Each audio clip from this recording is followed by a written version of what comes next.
Assalamualaikum warahmatullahi wabarakatuh.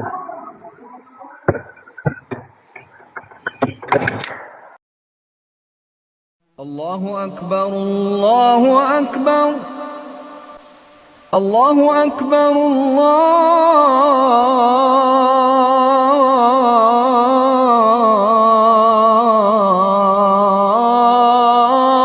Allahu Akbar.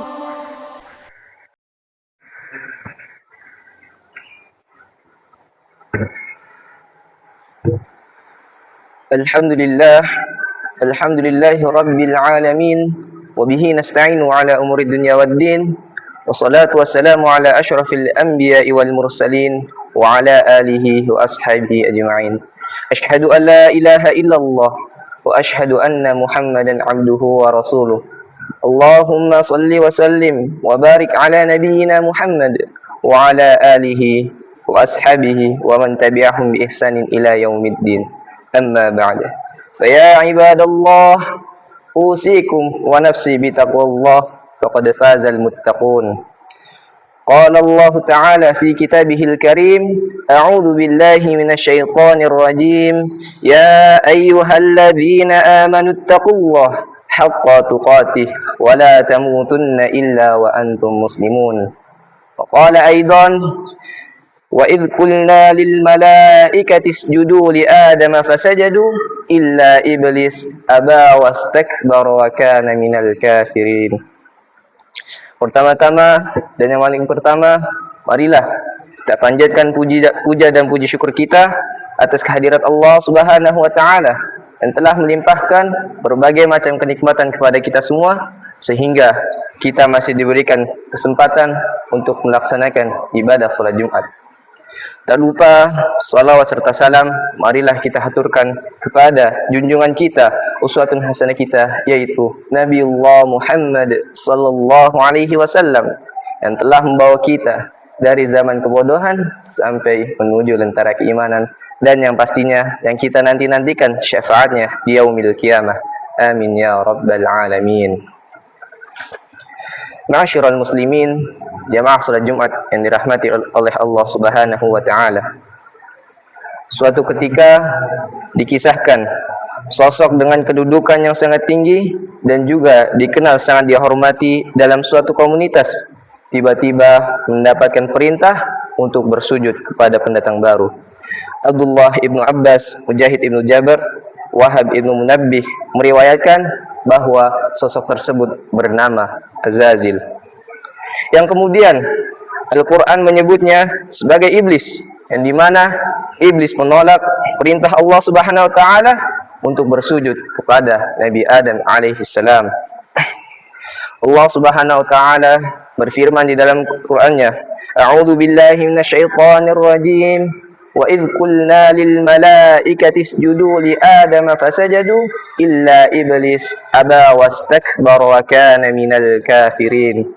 Yang artinya, dan ingatlah ketika kami berfirman kepada para malaikat, sujudlah kamu kepada Adam, maka mereka pun sujud kecuali iblis. Ia menolak dan menyombongkan diri dan ia termasuk golongan yang kafir. Na'udzubillah. Ma'asyiral muslimin rahimakumullah. Dalam skala makro, para pengusaha akan terusik harga diri mereka ketika ada penentang yang tidak mau patuh atas perintahnya. Kisah-kisah para nabi bertemanya selalu melawan kekuasaan yang tidak suka harga dirinya merasa tak dihargai. Kita ambil contoh, misalnya penghancuran berhala yang dilakukan oleh Nabi Ibrahim alaihissalam. Kemarahan Namrud sebenarnya bukan terletak pada materi berhala yang jadi sesembahan masyarakat, namun lebih didasari oleh jatuhnya harga diri saat kalah berargumen soal teologinya, sehingga dia tidak mau dipermalukan di hadapan rakyatnya. Yang dialami Fir'aun lebih pahit lagi tampaknya. Kita lihat perbandingan Fir'aun dengan Namrud. Nabi Ibrahim alaihissalam adalah anak tokoh elit istana yang jadi penopang kekuasaan Namrud. Setidaknya ayah Nabi Ibrahim, yaitu Azar, sebagai pembesar masih menjadi pertimbangan ketika anaknya yang bernama Ibrahim ini melawannya. Asal-usulnya hanya dari bayi yang terbuang di sungai Nil, lalu diselamatkan oleh istri Fir'aun, yaitu Asiyah. Musa alaihi salam tak lebih hanyalah orang yang numpang hidup di lingkungan Fir'aun. Bayi-bayi dari kalangan Bani Israel yang seumuran dengan Musa, bahkan mereka tak sempat menghirup nafas lama karena pada zaman itu setiap bayi yang lahir dalam keadaan laki-laki, mereka akan langsung dikubur hidup-hidup. Na'udzubillah. Tentu saja kemurkaan Fir'aun lebih hebat lagi, yang dimana Musa alaihi salam yang dirawat sejak kecil, lalu ketika dewasa ia menentangnya. Detik-detik menjelang kelahiran Nabi Muhammad SAW juga ditandai dengan kehadiran Abraha, yang dimana Abraha ingin menghancurkan Ka'bah. Apa tujuan Abraha untuk menghancurkan Ka'bah? Yaitu untuk membela harga dirinya yang tidak mau kalah pamor dengan suatu tempat yang bahkan saat itu Imperium Persia dan Romawi tidak tertarik untuk menjamahnya, di mana Abraha harus menguras APBN Yaman untuk membangun Qulais, semacam katedral agar orang beralih ke situ dan meninggalkan Ka'bah. Namun cara yang dilakukan oleh Abraha tersebut gagal, yang dimana Abraha harus menempuh jarak sekitar 1000 km yang diperkirakan dengan pasukan gajahnya bisa jadi sampai dalam waktu 1 bulan, yang dimana semua itu dilakukan hanya untuk mengangkat harga diri. Sebagai contoh penutup adalah Abu Jahal, yaitu bapak kebodohan. Para penduduknya menyebutnya dalam makna berlawanan, yaitu Abu Hakam, bapak kebijaksanaan. Atas dasar harga diri juga, Abu Jahal harus membunuh Sumayyah radhiyallahu anhu dan suaminya Yasir radhiyallahu anhu.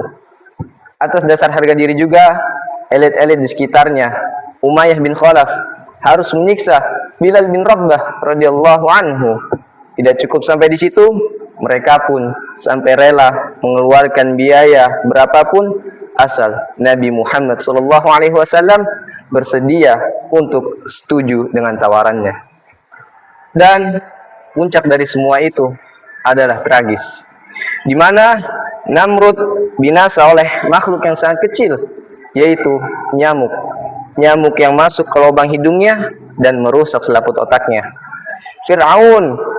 Fir'aun tetap tidak mau terima, meskipun Nabi Musa alaihissalam bersama Bani Israel umatnya sudah melarikan diri meninggalkan istananya, sehingga Fir'aun dengan pasukan intinya dengan susah payah harus mengejar Nabi Musa alaihissalam dan Bani Israel, di mana di ujung pengejaran Fir'aun masih diberikan bonus terakhir, yaitu kejatuhan harga dirinya yang semakin hancur sedemikian hebat. Tatkala Fir'aun melihat mukjizat tongkat Nabi Musa alaihissalam yang membelah Laut Merah, tidak mau dipermalukan sampai situ, akhirnya Fir'aun dan pasukannya mencoba mengejar melewati laut